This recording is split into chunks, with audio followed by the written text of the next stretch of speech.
پر ایمان لا کر وہ عہد پورا کرو جو تم نے مجھ سے کیا، اور میں اس کے ثواب کے طور پر تمہیں جنت میں داخل کر کے تمہارے ساتھ کیا ہوا عہد پورا کروں گا، اور اپنے عہد کو پورا کرنے کے معاملے میں کسی اور سے ڈرنے کی بجائے صرف مجھ سے ڈرو۔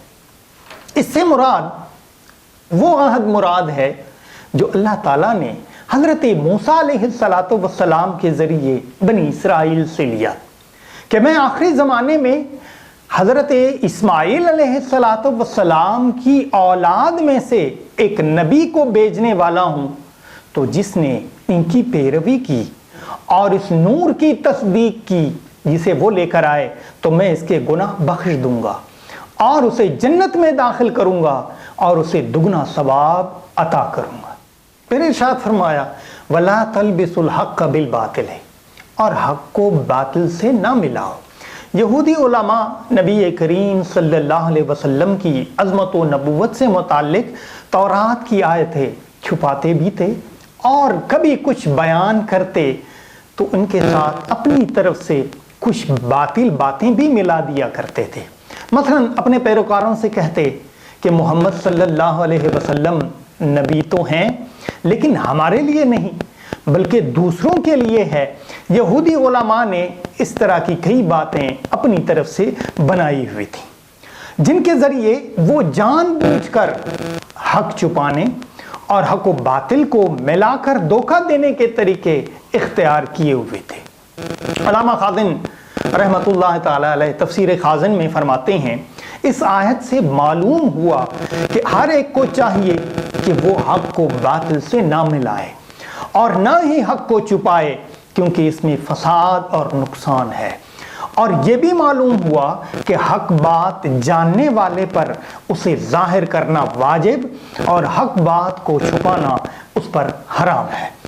پھر ارشاد فرمایا وَأَقِیمُوا الصَّلَاةَ، نماز قائم کرو۔ اس سے پہلی آیات میں یہودیوں کو ایمان لانے کا حکم دیا گیا، پھر انہیں حق کو باطل کے ساتھ ملانے اور نبی کریم صلی اللہ علیہ وسلم کی نبوت کے دلائل چھپانے سے منع کیا گیا۔ اب ان کے سامنے وہ شرعی احکام بیان کیے جا رہے ہیں جو ایمان قبول کرنے کے بعد ان پر لازم ہے۔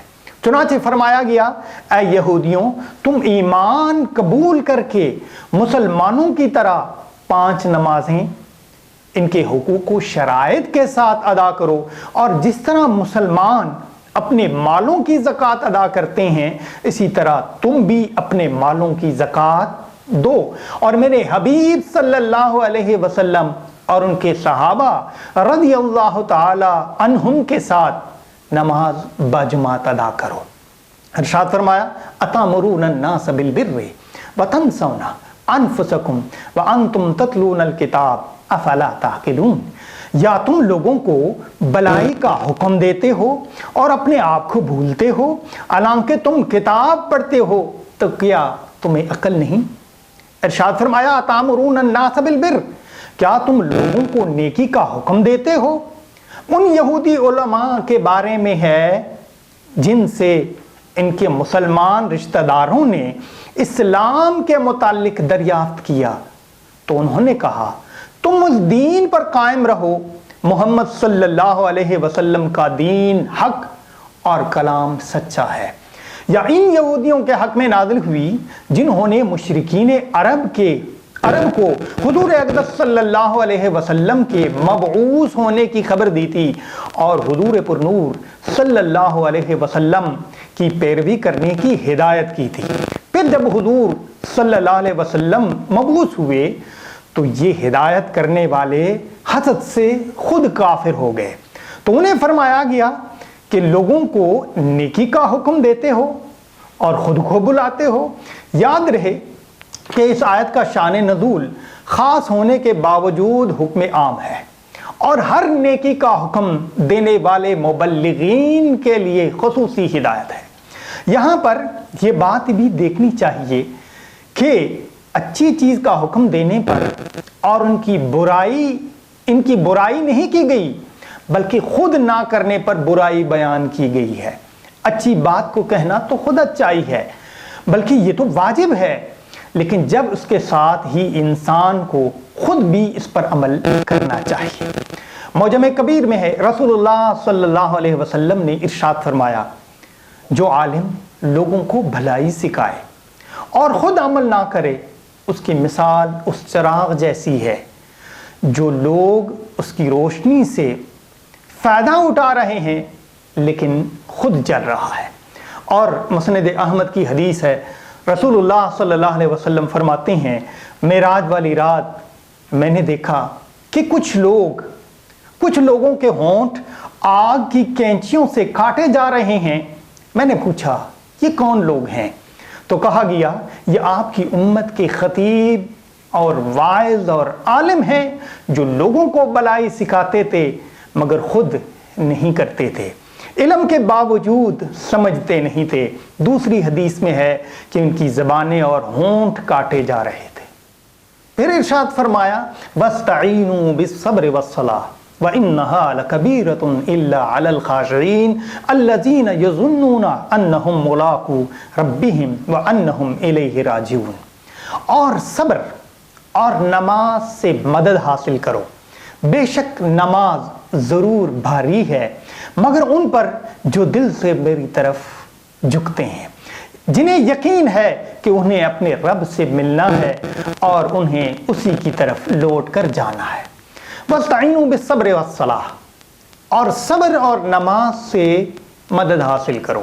اس آیت کی ایک تفسیر یہ ہے کہ اس سے پہلی آیات میں بنی اسرائیل کو سید المرسلین صلی اللہ علیہ وسلم پر ایمان لانے، ان کی شریعت پر عمل کرنے، سرداری ترک کرنے اور منصب و مال کی محبت کو دل سے نکال دینے کا حکم دیا گیا۔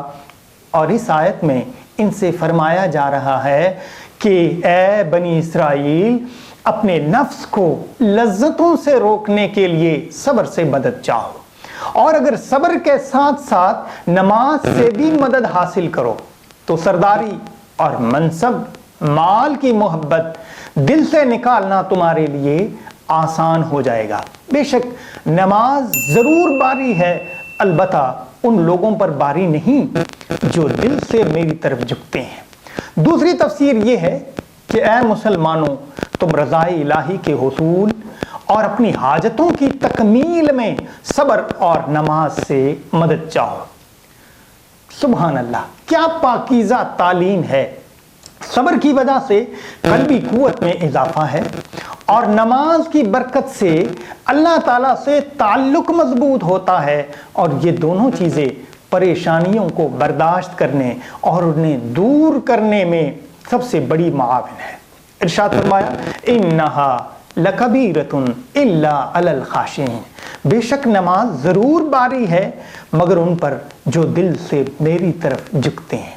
آیت کے اس حصے اور اس کے بعد والی آیت کا خلاصہ یہ ہے کہ گناہوں اور خواہشات سے بھرے ہوئے دلوں پر نماز بہت بوجھل معلوم ہوتی ہے، اور عشق و محبت الہی سے لبریز اور خوف خدا سے جھکے ہوئے دلوں پر نماز بوجھ نہیں، بلکہ نماز ان کے لیے لذت و سرور اور روحانی و قلبی معراج کا سبب بنتی ہے۔ اور یہ وہ لوگ ہیں جو اپنے رب تعالی، رب کریم سے ملاقات پر یقین رکھتے ہیں اور اس مولا کریم کی دیدار کے لیے تڑپ رکھتے ہیں۔ اللہ رب العزت ہمیں جو احکامات اللہ تعالیٰ کی طرف سے نازل ہوئے ہیں ان پر عمل پیرا ہونے کی توفیق عطا فرمائے۔ وما علینا الا البلاغ المبین۔